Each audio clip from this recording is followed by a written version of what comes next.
story of a pregnant woman who texted her friend, "He's not the man I married." And 6 days later, she vanished. On the morning of August 13th, 2018, a pregnant woman vanished from her home in Frederick, Colorado. Her name was Shanann Watts. She had 2 little daughters, Bella and Celeste. Her husband, Chris, stood in front of the TV cameras that same afternoon. He looked straight into the lens. His voice was calm, almost rehearsed. He said he just wanted his family back. I just want them to come back. But something about him didn't sit right. Within 48 hours, the whole world would understand why. To anyone scrolling through social media, the Watts family looked like a dream. Shanann posted constantly. Birthday parties, family vacations, date nights with Chris. She called him the best father in the world. And Chris played the part. Quiet, supportive, always smiling in the background. The kind of guy neighbors described as nice and wouldn't hurt a fly. There was nothing about this man that raised a single red flag. They had a beautiful home in a quiet subdivision, 2 daughters who adored their dad, and a baby boy on the way. Shanann was 15 weeks pregnant, but behind the camera, the picture was very different. The marriage had been crumbling for months. Chris had grown distant, cold. He'd started sleeping on the couch. Shanann noticed. She confided in her friends. She told them something felt off, but she couldn't explain what. What she didn't know was that Chris had been living a double life. On August 12th, Shanann flew home late from a work trip. A friend dropped her off just before 2 a.m. She walked through the front door, and after that, no one heard from her again. The next morning, that same friend came to check on her. She had a doctor's appointment scheduled.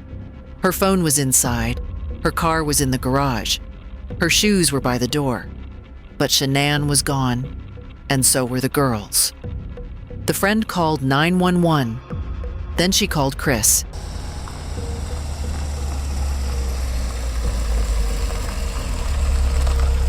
He came home quickly, calm, cooperative. He told officers he'd left for work early that morning and that Shanann must have gone somewhere with the kids. But he couldn't explain where, or why she'd leave without her phone, her purse, or a word to anyone. By that evening, Chris was on the local news, pleading for his family's safe return. Shanann, Bella, Celeste, if you're out there, just come back. Like, if somebody has her, just... He talked about how much he missed them, how scared he was. But investigators were already watching him closely. Not because of what he said, because of how he said it. Within hours of Shanann's disappearance, detectives pulled Chris in for questioning. FBI agents joined the case, and the first thing they did was ask Chris to take a polygraph test. He agreed. He failed. And that's when the cracks started to show. You did not pass the polygraph test. Detectives began digging into Chris's personal life, his phone records, his text messages, his search history.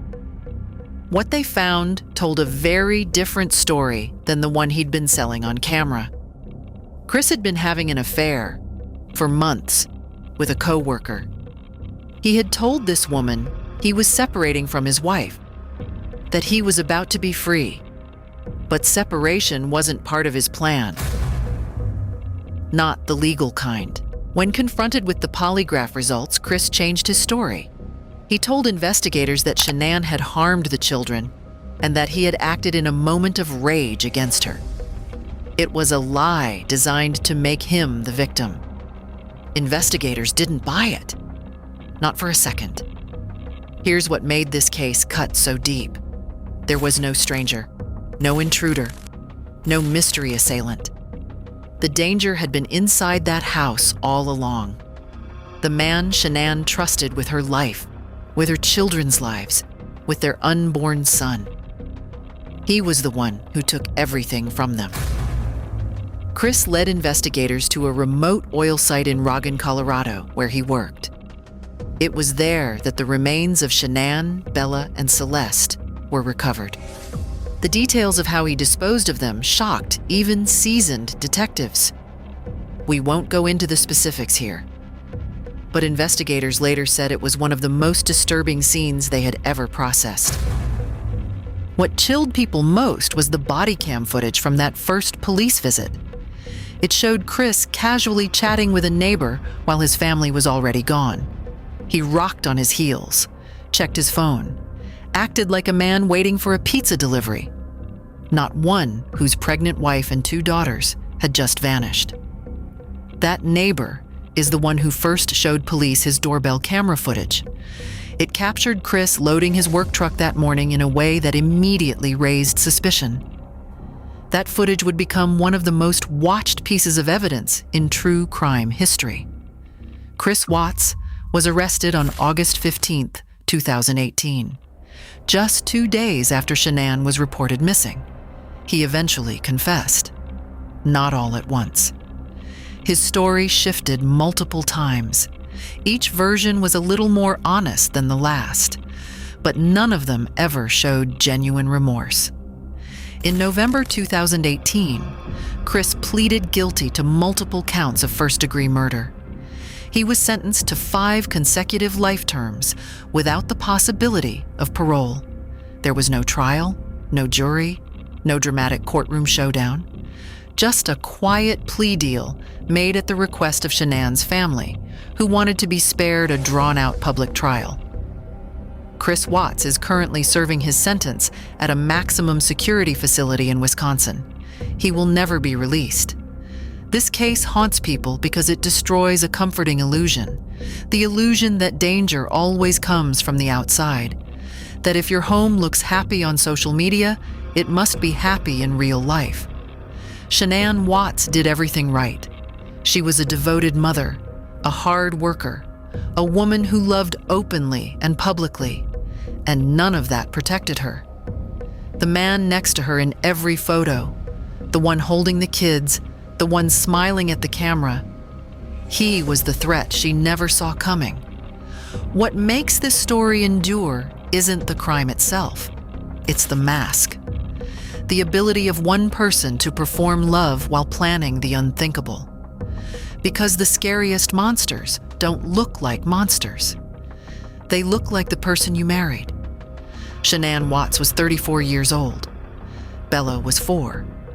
Celeste was 3. Their unborn son was to be named Nico. They deserved so much more than what they got. This story was never really about the man who did this. It was about the red threads, the quiet signs that something was deeply wrong, the distance, the double life, the rehearsed calm in front of the cameras. Most people missed them, but they were always there. That's what we do here. We follow the red threads, one case at a time, one story at a time. If that's something you want to be a part of, subscribe to the Red Threads. The next story is already waiting.